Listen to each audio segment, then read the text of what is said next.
Good evening and welcome to the November 18th, 2024 session of the Lake Forest City Council. Will the city clerk please call the roll? Certainly. Honorable Mayor Tack. Here. Alderman Novit. Here. Alderman Clements. Here. Alderman Notes. Here. Alderman Powers. Here. Alderman Gushgarian. Here. Alderman LaBelle. Here. Alderman Weber. Here. Alderman Waller. Here. Mr. Mayor, you have a quorum. Thank you. Please rise and join me for the Pledge of Allegiance.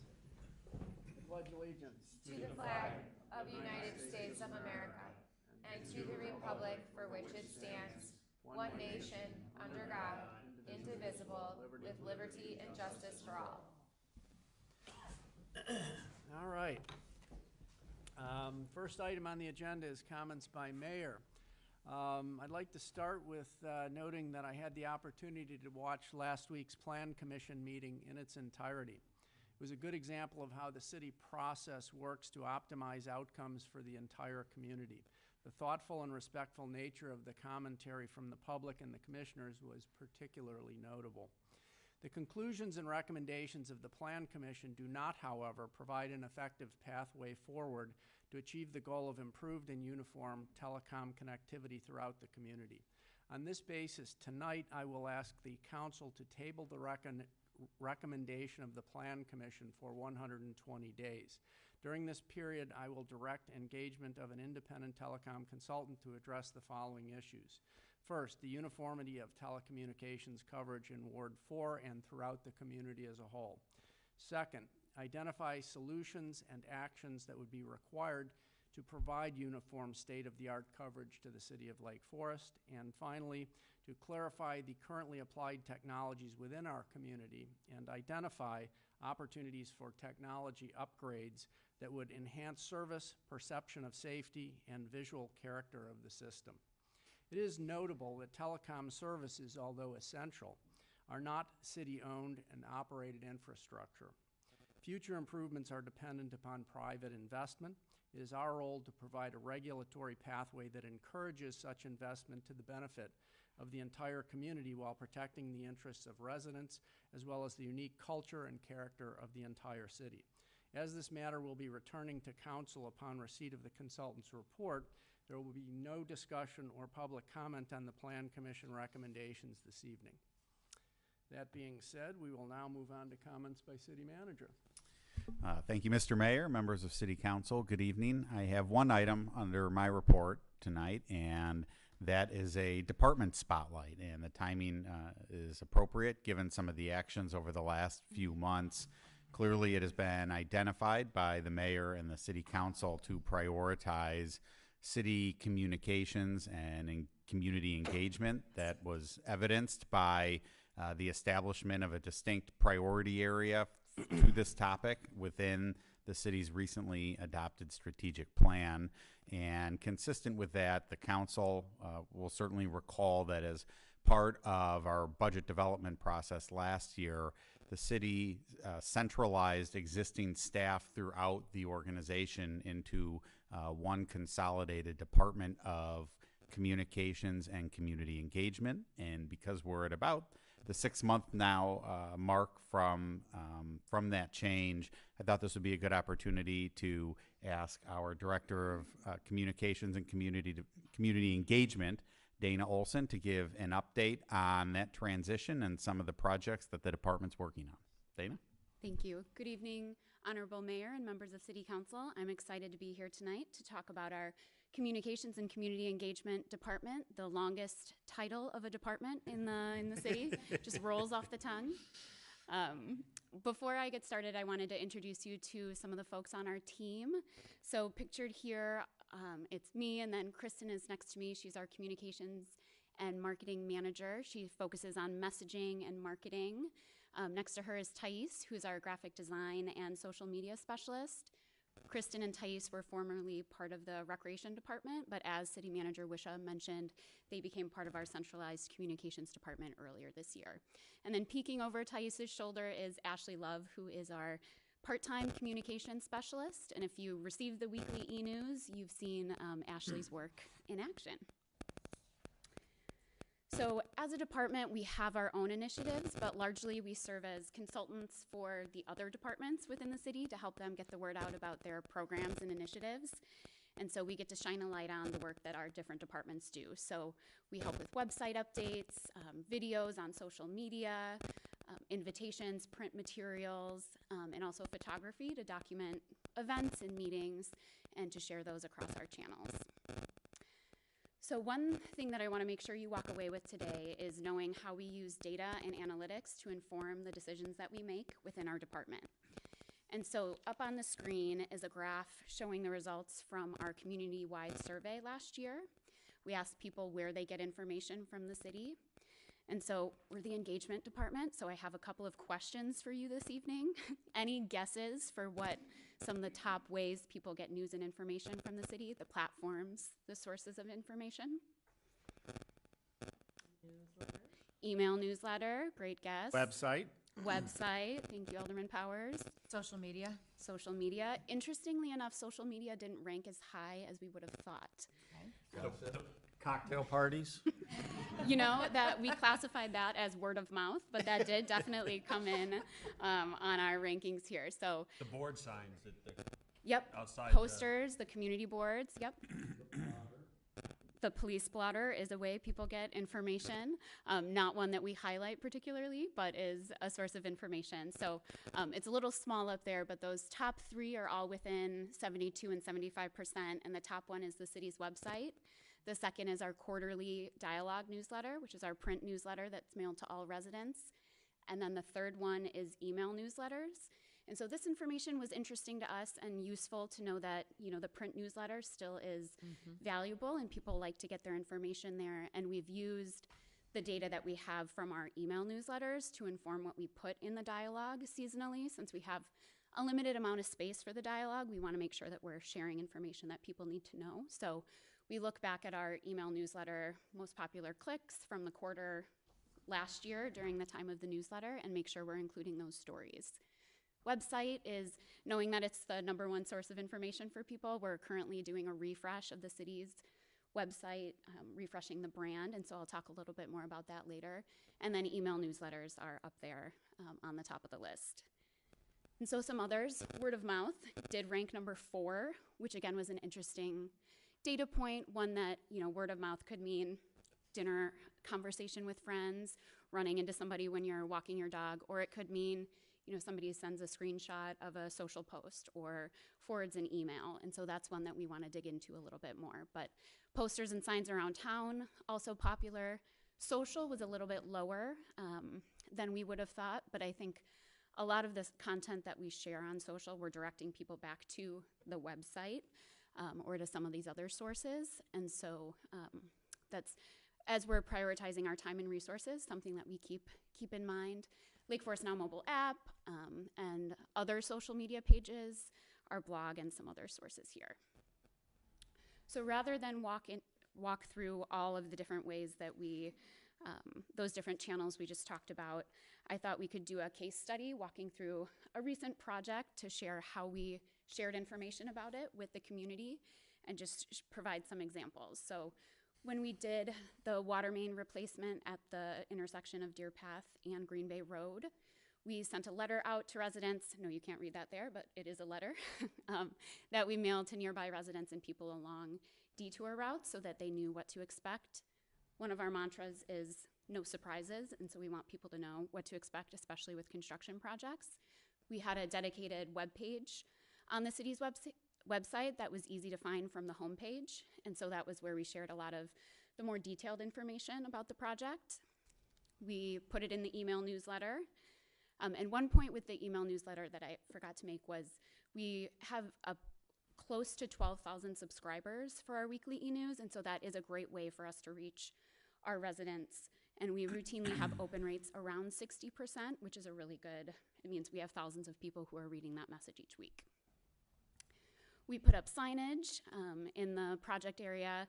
We sent out push notifications through the Lake Forest Now app, and we shared on social before the project started, while it was in progress, and then when it was finished, so that we can show progress, not just saying, hey, this is happening, now it's done, but to show people, you know, we know there's an inconvenience, bring them along the way to show that we're making progress.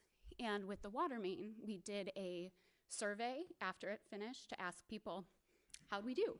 We know there's some more construction activity planned on Deer Path with the streetscape project.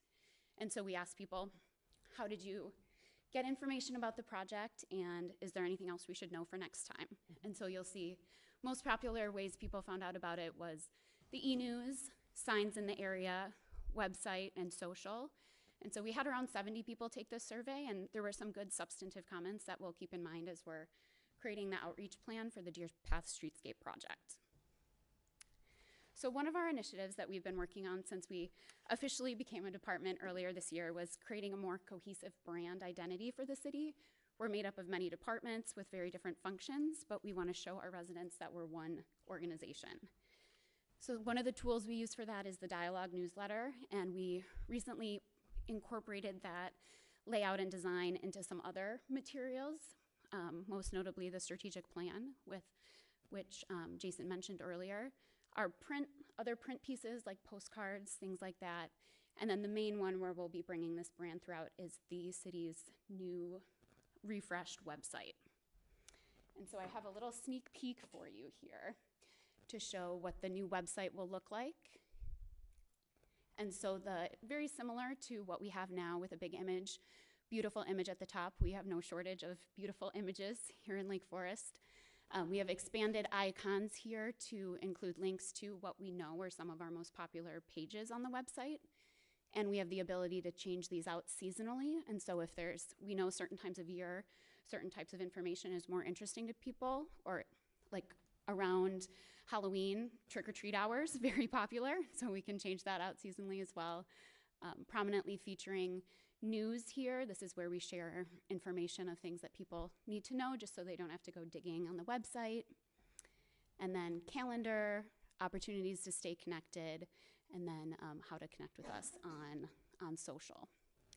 And so we're excited to roll out the website early 2025. We're moving through the design phase and making some updates to the content, but we're looking forward to sharing this new website with the community. And when we do that, we'll be asking for feedback on the design to make sure that it's working well for folks, because our goal is to make it easier to navigate on a desktop and also from a mobile device, since we know about half of our website users are using a mobile device, and things look bigger or look different when you're on a big screen versus when you're on a small one. So community engagement is in our lengthy department title, but is an important part of the work that we do. So just wanted to touch on a few of the community engagement initiatives that we've shared this year. I see Alderman pointing. You might see yourself in some of these pictures from our Coffee in the Park with Your Alderman this fall. We had some chat with the chief sessions to introduce our new Chief Burke. So when we do engagement events, we try and meet people where they're at. And so there is a place for a public meeting in a public building on a weekday evening, but we know that that's not always accessible, or people aren't available for those. And so we've been doing meetings in parks on weekend mornings to make it easier for people to stop by, fold it into their routine, or when we were doing the master planning for Northcroft Park, having meetings at Northcroft Park, having some incentive. We did pizza and planning to try and make it easier for families to stop by on their way to other activities. And another element we've used to remove barriers is having online surveys. Again, not everybody can make it out to a meeting, but we can share a survey online that reaches a broader audience and allows people to weigh in on the decisions that are happening in their community. And so I wanted to touch on real quick one survey that we've done recently regarding the playground at Forest Park Beach. Did anybody take the survey? Great. So the city staff worked with the playground consultant to come up with some different options that were comparable in cost for a new playground at the beach. It's time to update the playground. It's 20 years old, and that's about the end of its useful life. And so we shared these two options with the community for feedback late this summer, and we had over 570 people weigh in, which was excellent. And with that, we also had over 780 substantive comments that those people made about the playground. So we took that feedback to heart and used that to come up with a new design. The most popular option was option A, which was more nautically themed. And so this final playground, or the updated playground, reflects mostly option A with some elements from B. incorporated. And then there was other themes that we heard from the community related to increased accessibility for children of all abilities, more sensory play options, and more climbing features. And so we heard that feedback, and those are reflected in this updated design. And so right now we have yet another survey for folks to weigh in, review the updated playground, and let us know if there's anything we missed or if they have any other final feedback. And so I like to end every presentation with a reminder of how you can stay connected with us. There's two pieces up here I didn't go into much detail on: our Lake Forest Now app, which is where you can get push notifications and information from the city, and our Lake Forest Love blog, where we share stories about city residents, businesses, staff. It's a really wonderful platform that we use to get stories out there because we have such wonderful stories to share in this community. But the point here is there's a lot of ways to stay connected, and we hope that you do. So I could go on talking all night about communications, and I will say a quick plug for Lake Forest 101, which is where we go into take a deep dive into some of the administrative departments in the city, including communications and community partners. So if you are hungry for more, you can sign up for that in the spring, and we'll go a little bit deeper into all of these. But at this time, I'd be happy to take any questions. Are there questions? I actually do. Alderman Notes. Thank you, Mayor. Dana, it was a great presentation. To the point of the social media and say Lake Forest Now apps, which I think in all of our minds were shocked to see them as low as they were. Have you come up with any ideas on what might be driving that or how to improve that? So when we dive into the demographics of the survey, it's reflective of the community, but our survey respondents skewed a little older, and so that demographic tends to like more print documents, and so that isn't necessarily surprising that the dialogue was a way people like to get information.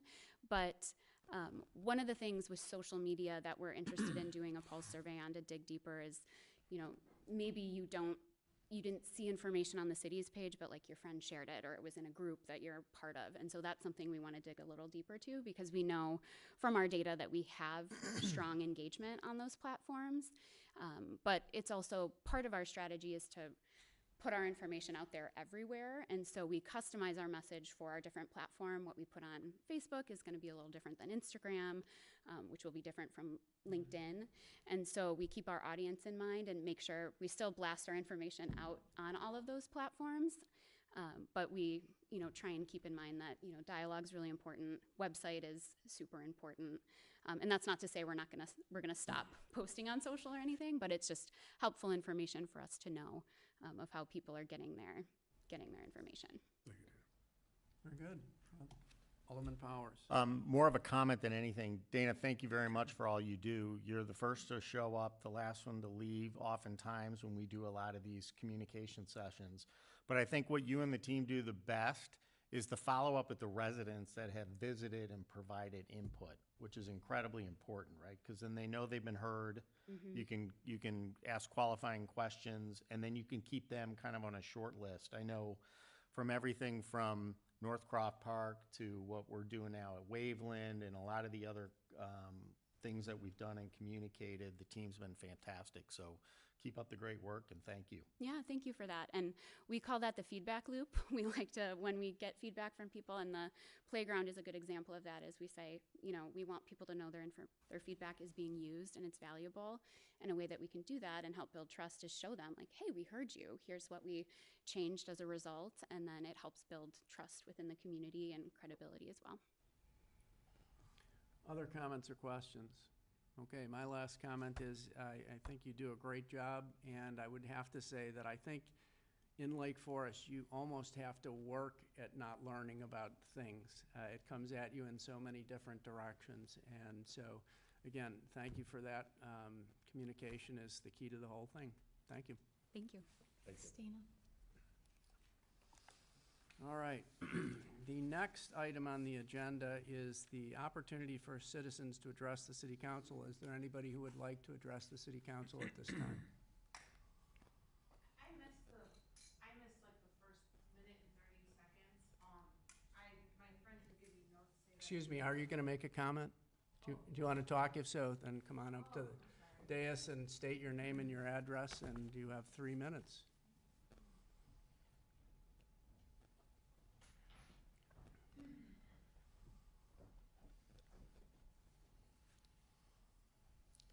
Hi, I'm Lexi Vrasha. I live at 1345 Kimmer Court in Lake Forest, Illinois, 60045. I just wanted to say I missed the first minute and 30 seconds, and I didn't want to talk out of turn, but my friend did give me notes and said that we were not able to ask questions about the meeting moving forward on 11/13. I just had one question, that's all. But if it's not permitted, I don't want to cross a line. Did you have a comment? I mean, generally, it's not a question and answer session. If you have a comment that you would like to present to the council. Okay. I didn't want to say something if it wasn't allowed, basically. Okay. My comment would be, I was at that meeting on 11/13, and I do understand that we are tabling that discussion. My comment would be, through talking to other communities that have faced difficult situations like this, where you have conflicting points of view, usually a advisory committee is put together that consists of a land use attorney, a realtor, a fireman, and a fourth ward resident that can all contribute in this committee to provide an accurate opinion and consultation and expert opinion to put forth in front of city council, so to better equip them with knowledge, so it's not just one third-party consultant that may have a biased or swayed view, a collaborations of citizens, and that was my comment, but it was my question, but I guess it turned into my comment, so Okay. I'll leave it at that. Well, thank you very much. Thank you. Are there any other comments? Okay. Seeing none, we'll move on to the next agenda item, which is committee reports. We're going to have a report from the Finance Committee. The first item is consideration of an ordinance restating and reaffirming ordinance number 2013-070, the debt self-limiting ordinance. First reading. This is presented by Elizabeth Hollab, Finance Director. Thank you, Mayor Tack. Before I start into the first item, I just want to note for the audience and those who may be watching from home that last Tuesday evening, the City Council Finance Committee held the first of 2 budget workshops for fiscal year 26. Last week's workshop focused on 5-year capital improvement planning and revenues. You spent about 3.5 hours talking in detail about a number of the items that are coming back to you this evening that are revenue related for first reading and then for final approval on December 2nd. So with that, the first of those 4 items is indeed the property tax self-limiting ordinance. So under Illinois law, a home rule unit of government is not subject to the property tax extension limitation law. The PTEL, also known as property tax caps, was imposed in the middle 90s as a measure to keep property taxes from increasing at a significant amount. And so in 2004, the city was putting before the voters a referendum seeking home rule authority by referendum. And in advance of that referendum, the city council at the time adopted an ordinance indicating how the property tax extension limitation law would be addressed for the city if the city moved from a non-home rule unit of government to a home rule unit of government. That ordinance has been amended twice, in 2008 and 2013. So I have a summary here just of the current ordinance under which the city operates. The ordinance separates the levy between the debt levy and the aggregate levy. The aggregate levy is essentially everything other than debt, and sets forth the guidelines on how the city will limit property tax levy increases in light of its home rule status.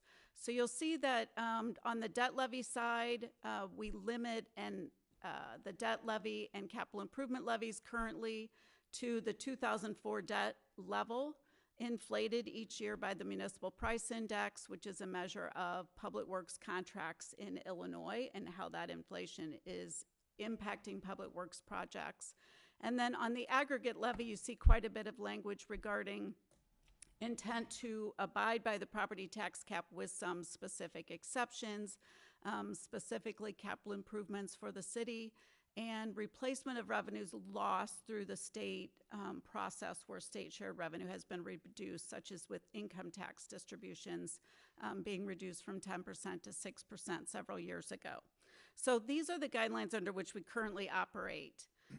Over the summer, the City Council considered and did approve the purchase of the 1925 Field Court building for a future police facility.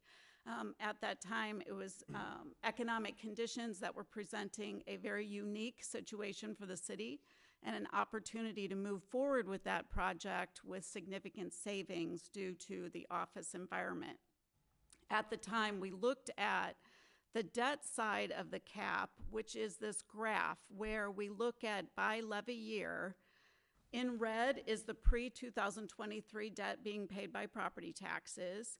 The green is the debt service associated with Deer Path Park improvements, which were bonded last year, and blue is the capital improvement levy.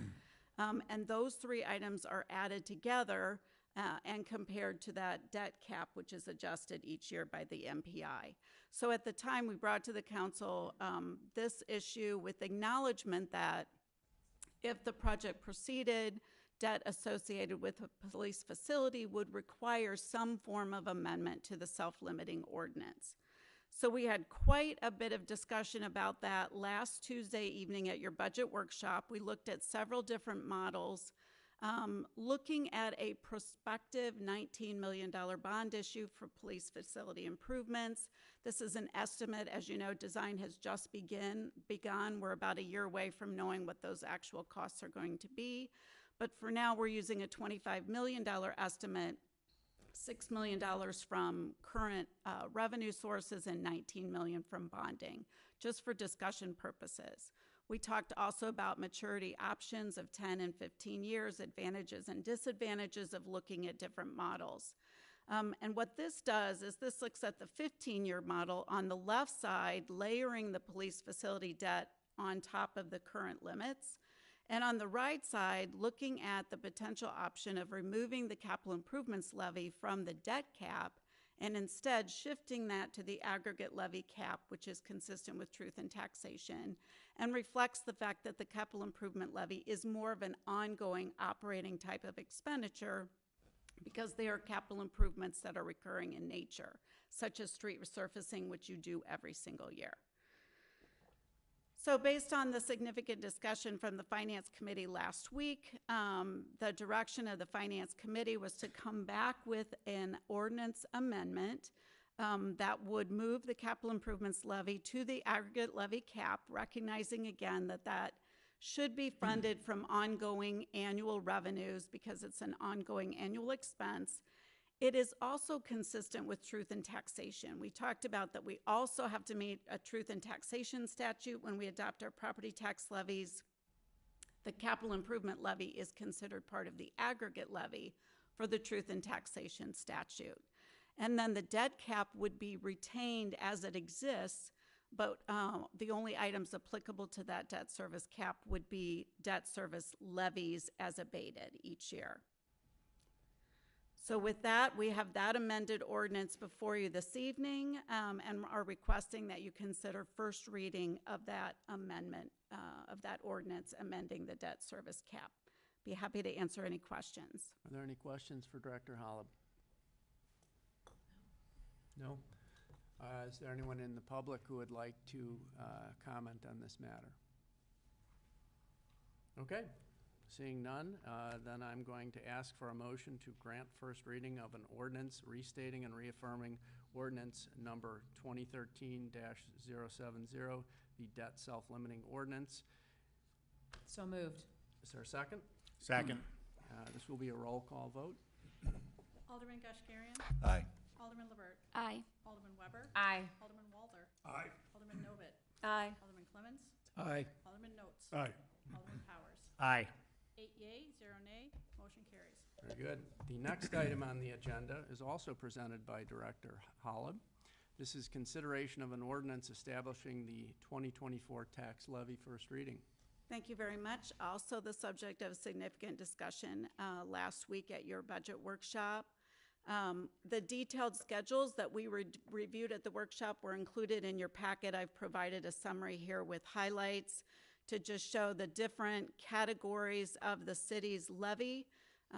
As you know, the city does levy on behalf of the Lake Forest Library, which is included in the city's levy ordinance. Here you see the different categories of the city's levy: operations, pensions, the capital improvements levy, which we referenced just a few moments ago, those being totaled into the total city aggregate levy under truth and taxation. We then add the library levy for the total aggregate levy, and then the total debt levy as abated and the grand total levy. So you can see that proposed overall is a 4.67% increase over the last year's extended levy. I would just call your attention to the two items that are of noteworthy increases. The capital improvements levy is proposed to increase $557,831 over last year. $500,000 of that is to begin the phasing in of debt service on the police facility bonds. So we typically will phase that in over 3 years so that it doesn't have a significant and immediate impact on the levy. And so we are proposing that $500,000 increase this year to begin that first of 3 years of phasing in that planned debt. The other item is the total debt levy, which is increasing by $315,000 or 11%. That is due to this year being the third phase-in year of the Deer Path Park bond. So 2 years ago, we brought on a third. Last year, 2/3. This year is the first year that the full amount of the annual debt service is on the levy, and that is that increase. Estimated household impact. So this is a schedule that we looked at last week. I just wanted to note that based on discussion at last week's workshop, we have adjusted the median home market value to reflect current census data, which is an average household of $894,400. So we've adjusted that. That adjustment was not in your packet, but is reflected here, showing that on an average household median home market value of $894,000, the proposed levy would increase the annual tax bill by $171 for an average household for the city's portion of the tax bill, which is about 25% of the total tax bill on a Lake Forest property. This is just a chart that kind of shows the use of property tax levy revenue, what goes to general operating, pensions, park and recreation, capital improvements, library and debt service, and how that compares to 2009, 15 years ago. So you can kind of see how some of those have changed. I would note specifically the increase in the pension levy requirements have been largely a result of the public safety pension funding changes that we've made in the last few years, and also that the capital improvement levy is new. It didn't exist 15 years ago, so that's an item that has improved our pay-as-you-go funding for the 5-year capital improvement program. With that, we have presented the tax levy ordinance for 2024 for your consideration of first reading. Happy to answer questions. Other questions or comments for Director Holub? Alderman Weber. Thank you, Mayor Tact. As the Finance Committee Chair, I just want to thank Elizabeth and her team for all of the hard work that they've put in. We've looked at several of these options and had wonderful discussion in our budget workshop last week, and I just want to thank everyone for their thoughtful comments. And as you can see here, we were able to make an update to that median home value. So thank you very much. Certainly. Other comments or questions? Okay, and then at this time, I'm going to ask for a motion to grant first reading of an ordinance establishing the 2024 tax levy. So second. This will be a roll call vote. Alderman Levert. Aye. Alderman Weber. Aye. Alderman Walder. Aye. Alderman Novit. Aye. Alderman Clemens. Aye. Alderman Notes. Aye. Alderman Powers. Aye. Alderman Goshkarian. Aye. 8 yea, 0 nay. Motion carries. Perfect. The next item on the agenda, which will also be presented by Director Holub, is approval of ordinances abating the 2024 tax levies for various GO alternate revenue bond issues. First reading. Thank you very much. This is the easy one. So on the previous schedule summarizing the 2024 property tax levy, the debt service levy was presented as abated. What that means is that each year the City Council is asked to consider approval of ordinances that will actually reduce the debt service levy, and the schedule summarizes those for you. The city has historically issued all of its debt as general obligation debt. We take advantage of our AAA bond rating, and we have the full faith and credit of the city's taxing authority to back that, and so we get the lowest possible interest rate. However, there are times at which we issue debt that is intended to be funded from other revenues, not the property tax levy. For example, the 2017 issue was related to water plant improvements, and we fully intended at that time that water revenues would pay for that debt service. So each year you're asked to adopt ordinances that abate or reduce the debt service levy. So here you can see we have two for this year. A portion of the 2015 bond debt service is funded from TIF increment related to the development of Kelmscott Park, and the 2017 issue fully paid by water revenues, and so we get to that abated net levy of $3.1 million that you saw on the earlier slide. So presented for you this evening are two ordinances for first reading, abating the debt service levies for the 2015 and 2017 issues. Happy to answer any questions. Are there any questions or comments for Director Holub? Okay, is there anybody from the community that would like to address this issue?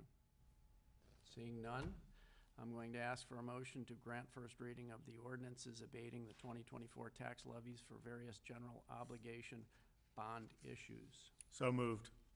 Second. This will be a roll call vote. Alderman Weber? Aye. Alderman Walter? Aye. Alderman Novit? Aye. Alderman Clements? Aye. Alderman Notes? Aye. Alderman Powers? Aye. Alderman Gashgarian? Aye. Alderman Levert? Aye. 8 yea, 0 nay, motion carries. Very good. The next item will be presented by Diane Hall, Assistant Finance Director. This will be consideration of an ordinance approving a fee schedule and ordinance adopting a new fee related to liquor licenses. First reading. All right, good evening, Mr. Mayor, members of the City Council. This evening, included in your packet is a list of the city's current fees. Any changes are highlighted in a different color. Green are for current fees that have been approved but are just being added to the list. Orange are for new fees, and yellow are proposed changes for the fees. This slide just represents a summary of all those different changes. Just a note that the Recreation Department and golf fees are taken to the Parks Recreation Board for prior approval before coming to the City Council for approval. The special event fees, those are for personnel that are assisting with special events throughout the city. These are based on the city's current pay plan. They are the overtime rates with the additional benefits added to recoup some of those city charges. For the water rates, we are proposing an increase to the water customer charge that will generate an approximately $211,000 in additional revenue. This slide just shows the impact in a more detailed explanation on the increases in water rates. The staff is recommending a increase to just the fixed quarterly rate. That's just a very small increase. There are no recommended changes for the consumption. The city's water fund is basically 90% are fixed charges, so staff is continually trying to increase that ratio of more of a fixed rate versus a variable rate. The impact of the changes is for a small and medium residential customer, $12.60 for the year, and for a high usage residential home and a commercial customer, only $21 for the year. So staff is asking for City Council to consider granting first reading of the ordinance to approve the fee schedule and adopting a new fee for the liquor license. I would be happy to answer any questions. Are there comments or questions for Director Hall? Nothing. Hearing none, are there any comments or questions from the public? All right, hearing none. At this time, I'd like to ask for a motion to grant first reading of an ordinance approving a fee schedule and ordinance adopting a new fee related to liquor licenses. So moved. Second. This will be a roll call vote. Alderman Walther, Aye. Alderman Novit, Aye. Alderman Clement, Aye. Alderman Notes, Aye. Alderman Powers, Aye. Alderman Gashgarian, Aye. Alderman Levert, Aye. Alderman Weber. Aye. 8 yeas, 0 nay, motion carries.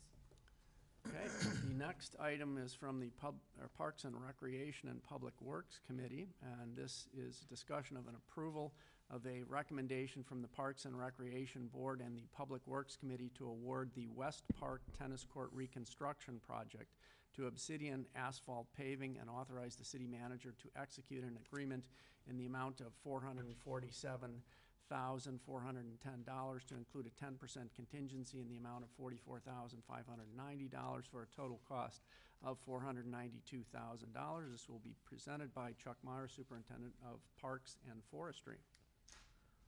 Good evening, Honorable Mayor, members of the council. About a year ago, this was brought before the Finance Committee workshop. We talked about the condition of the West Park tennis courts. Let you know that they were in pretty poor shape. They're beyond their useful life. There's some pretty severe cracking that goes into the base layer of asphalt. We also discussed making sure that the solution to this was done at the highest quality possible. We looked at the possibility of adding another court at that time. And then in the May of this year, came back to you, asked for design funds to get going with that. Just to remind you, we did budget in this current fiscal year for $540,000. We have spent $25,000 on design. We did go with Kapoor and Associates. They worked on the design over the summer months. We asked them to design it with 4 courts. It was determined that it wasn't practical to put more in. There were a lot of limitations with memorials and utilities. So we asked them to design 4 courts, as there are now out there. So the design was for the same location. You can see in the upper right that there are some modifications. We did need to move the lines to the east and to the north a little bit because the existing courts don't have the proper dimensions all around. So we wanted to make sure that they did have the USTA standards. So that's what the design that was brought before us for the approval tonight. So the next step was to have them do the design with asphalt, which is pretty common in this area, and we also asked them to do the design as an alternate with what's called PT concrete or post-tension concrete. So we wanted to be able to look at that method, weigh out the pros and cons, cons and the return on investment. So I'm not going to go into this in too much depth, but up on the top right, that's the post-tension concrete, basically concrete that has sleeves in it with threaded rods. Essentially, when the concrete is poured, shortly after that, they put these bolts on and compress everything together around the whole courts. The idea being that it's tensioned. Over the next few weeks, they increase the tension, and it basically stays that way for the life of the concrete. It does provide a very long-term solution and limited cracking, so that's a plus with tennis courts. So on the bottom, on the right, you can see the more typical way that you see tennis courts around here. That's with the asphalt base on the bottom. That's what we have currently. Obviously, there's a base layer of gravel and drainage, but asphalt with layers of base layer of various different products that go on there, acrylic, paint, all that kind of stuff. So in this area, this is the most common type of tennis courts. The post-tension, very few places do that, so there's not a lot of contractors that do it. Now, post-tension is used for other applications, but for tennis courts, a little bit unusual. Did find that there was one being built up in Walworth, Wisconsin, by chance, just over the border, that was just finished. So it's not unheard of, but we did look into that, and we wanted to bid it that way. So one important note on this, in our research, we were finding as we talked to people about how the best courts are achieved, really it's more about the application, the 5-year application of those surface coats. So as you know, and I'm sure you know, asphalt is going to crack. And when it cracks, moisture gets down in it, and then with our freeze-thaw cycle, it just expands. Pretty typical of our roads and everything else. Does the same with tennis courts. But with tennis courts, if you can get those top courts replaced every 5 years, which is what we have committed to in our CIP, it's going to extend the life and it's going to give you a better play surface. So the really top level courts that are outside, they do it more than even 5 years. We think it's a good cycle, so that's what we have budgeted for that.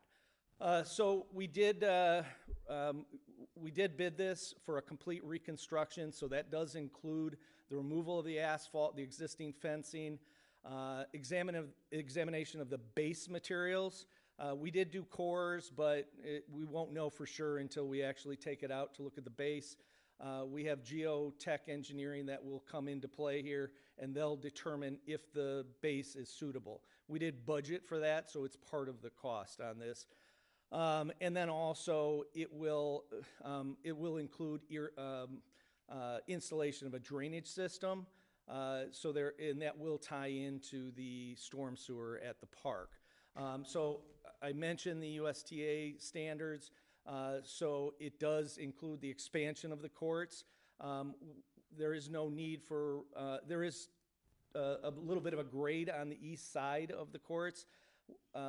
Where this is being realigned, it doesn't require any retaining wall or anything like that. So that was good news through the process.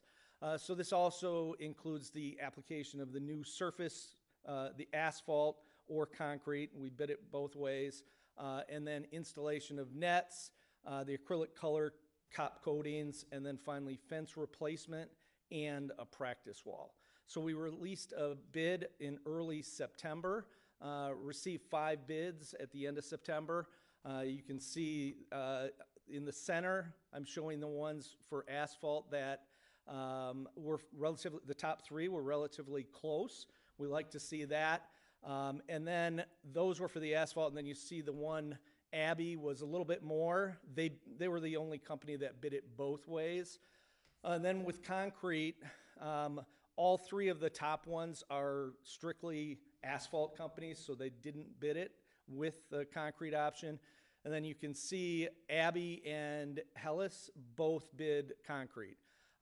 So Abbey came in at $942,000, and as you can see, Hellas came in at $1.5 million. So as we looked at these costs, we realized really didn't make a lot of sense to go with this. Not only that, but it was also way over our budget. So a lot of discussion with our staff, and we decided that it was best to move forward with the asphalt courts. So with that, happy to answer any questions. Okay, Alderman Novit. Thanks, Chuck. What's the lifespan of the surface? 5 years, you said? Okay, so the asphalt surface, 15 to 20 years. If you do the 5-year top coatings, it extends that. And that's up worked to 20 into years. the CIP and into the budget? Yep, for we have to that. expand this We for have the top coating every 5 years. Okay. We have that. We now have that on all of our courts. Good. In the past, it wasn't as consistent. Now we're making sure that every 5 years. And just to make sure, no pickleball lines on these courts, right? That is correct. Okay, thank you. Perfect. Other questions or comments? Alderman Just Powers. real quick, Chuck, on the practice wall, what does that do visually to the park and for the neighbors around there? There was a practice wall before, but we can put it wherever we want. We are going to put it on the far east end on the south side. It is a little bit different than the ones we've used in the past. We've just put up plywood. This is actually a fiberglass, pretty nice surface, so I don't think it'll have any visual or aesthetic downside to it. Thank you. Weber. Thank you. Chuck, what is the usage of these particular courts? Are we seeing school teams or professional lessons taking place, or is it more just casual recreation play by our residents? That's probably a better question for our recreation staff, but I'll take a stab at it. I think it's more recreational use. I do believe there is some other use out there, but I apologize. That's I okay. don't know the exact use, but I think it's more general purpose. I don't think there's any program play out there, but we can check on that. Well, and I'd like to comment on that because for at least 5 years, those courts have been essentially unplayable. Yeah. So there hasn't been much of any use of those courts. Thank you. And I'll just jump in to say we did have some preliminary conversations with the school districts when the tennis courts at Deer Path Park were converted to pickleball. The middle school did use those courts on occasion, maybe even the freshman team at 115. So they have expressed potential interest in utilizing those courts more frequently, but more to come. Great. Chuck, is the court available for Lake Forest days? And good question. We did talk about that, and it is our desire not to use it. And as a matter of fact, the planning for next year is already underway, and they've pretty much agreed that they're going to relocate. I think that's where the beer tent and everything is. That won't be on there. Okay, thank you. Okay. Is there anybody in the public that would like to comment on this matter? All right, hearing none, then I'm going to ask for a motion for approval of a recommendation from the Parks and Recreation Board and the Public Works Committee to award the West Park Tennis Court Reconstruction Project to Obsidian Asphalt Paving and authorize the city manager to execute an agreement in the amount of $447,410 to include a 10% contingency in the amount of $44,590 for a total cost of $492,000. So moved. Second. This would be a roll call vote. Alderman Novit. Aye. Alderman Clemmons. Aye. Alderman Notes. Aye. Alderman Powers. Aye. Alderman Gashgarian. Aye. Alderman Levert. Aye. Alderman Weber. Aye. Alderman Walder. Aye. 8 yea, 0 nay, motion carries. Very good. The next item is items for omnibus vote consideration. So I will read all the items. If there's any item that an alderman would like removed or taken separately, please notify me upon completion of reading. There are 5 items. Item 1, approval of the November 4th, 2024 City Council meeting minutes. Item 2, consideration of a request to waive the fidelity bond requirement in connection with holding a raffle in the city of Lake Forest for the Women's Board of Northwestern Lake Forest Hospital, the Guild of the Church of St. Mary, and Lake Forest College Athletics. Approval by motion. Item 3, approval of a 1-year contract with American Printing Technologies for processing vehicle licenses and parking permits in an amount not to exceed $44,000. Item 4, approval to authorize the city manager to award a contract for tree pruning for fiscal year 2025 to Advanced Tree Care for an amount not to exceed $77,000. And finally, item 5, ratify the purchase of 5 used vehicles for the police department and make exception to the bidding process and authorize the city manager to enter into an agreement with Havey Communications for vehicle lighting and equipment not to exceed $40,136. Are there any items that you would like removed or taken separately? Okay. Hearing none, can I have a motion to approve the 5 omnibus items as presented? So moved. Second. This will be a roll call vote. Alderman Clemmons. Aye. Alderman Notes. Aye. Alderman Powers. Aye. Alderman Gashgarian. Aye. Alderman Levert. Aye. Alderman Weber. Aye. Alderman Walder. Aye. Alderman Novit. Aye. 8 yea, 0 nay, motion carries. All right, the next item on the agenda is old business. This is for discussion of approval of a resolution for a joint funding agreement for federally funded construction with the State of Illinois Department of Transportation for construction of the Deer Path Streetscape Project, section number 19-00093-00-SW for a local match of at least $1,484,676 and authorize the city manager to execute required agreements and additional paperwork as required by IDOT related to work on this project. This will be presented by Byron Coots and Jim Lockefear. Good evening, Mayor and members of the City Council. Tonight, Jim Lockefear was not able to make it, so I will be giving the presentation. No changes to the project since we discussed it at the budget meeting last week. I know Jim went into it fairly in depth last week, so the intent of tonight is to not necessarily go into the numbers unless if there's any questions. As we have federal funds for this project, IDOT requires us to basically have this authorization in order to get onto their letting. So this is simply a procedural requirement that IDOT requires us to do, just due to the fact that we have federal funds. We were originally going to be on the letting in January. As you heard last week, we are pushing that back to March, just due to ongoing coordination with the design. That being said, we decided to go ahead and move forward with this authorization. Just a reminder, we were notified in April of 2023 of the ITEP award of just over $2 million. And as I mentioned earlier, IDOT requires us to execute these prior to bidding. And I think you've seen them recently now that we have several grant projects in the queue, Lake Woodbine, Safe Routes to School. This will be something you'll see more frequently. The local match. So the local match we're showing tonight is a little bit different than what you may have seen last week. So the local match is just under 1.5 million, and that excludes construction, engineering, and water main.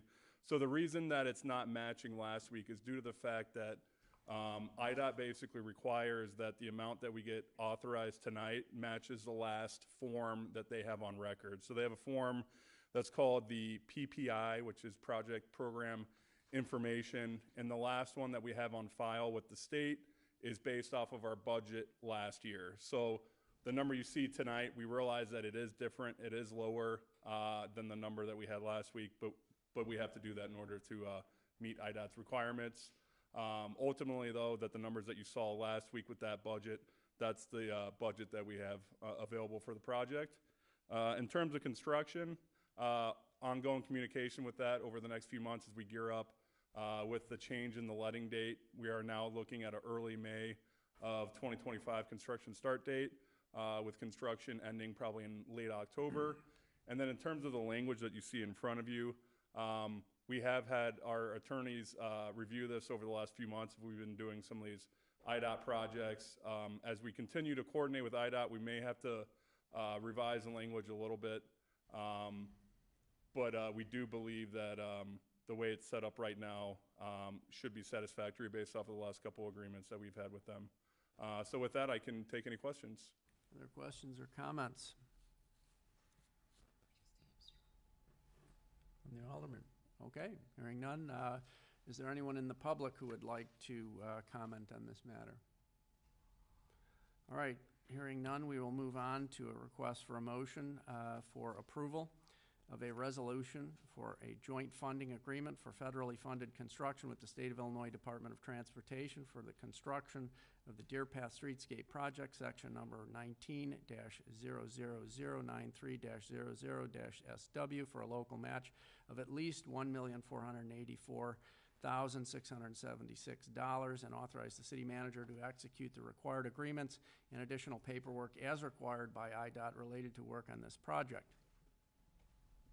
So moved. Second. This will be a roll call vote. Excuse me. Alderman Notes? Aye. Alderman Powers? Aye. Alderman Gashgarian? Aye. Aye. Alderman Weber? Aye. Alderman Walther? Aye. Alderman Novit? Aye. Alderman Clemens? Aye. 8 yeas, 0 nay, motion carries. Very good. The next item is new business, and under new business, we will be considering a recommendation from the Plan Commission of an amendment to Section 159.154 Personal Wireless Service Facilities Overlay District of the City Code to designate a site or sites for telecommunications facilities such as cell towers, monopoles, and antennas in the vicinity of Waukegan and Everett Roads for the purpose of improving wireless service in the Waukegan Road Business District and more broadly in the 4th Ward.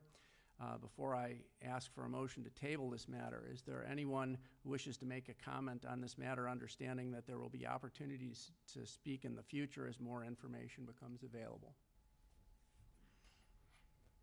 Does anyone from the public would like to comment? Okay. Seeing none, at this time I would like to ask for a motion to table consideration of the Plan Commission's recommendations on the code amendment relating to wireless infrastructure for 120 days and direct staff to engage a consultant to do further due diligence. So moved. Second. This will be a roll call vote. Alderman Powers? Aye. Alderman Kajagarian? Aye. Alderman LaBert? I need to abstain, please. Alderman Weber? Aye. Alderman Walder? Aye. Alderman Novit? Aye. Alderman Clements? Aye. Alderman Notes? Aye. 7 yea, 1 abstention, motion carries. Very good. So at this time, I'd like to ask the members of the council if they have any other additional items for discussion. Hearing none. Sorry, Mayor. Are you going to mention anything about the tree lighting? I wasn't going to. Okay. Would you like to? Well, I was just going to remind the public that the tree lighting's next week. And it's always a wonderful event to support our community and come out and enjoy the good times. I think it's from 3 to 6 p.m. And that being said, I think the switch will be pulled by a very famous member of the community, so don't miss that. All right, at this time, I'd like to ask for a motion to adjourn. So moved. Second. All in favor? Aye. Any opposed? Motion carries. We are done. Andy, you weren't gonna, were you gonna mention that I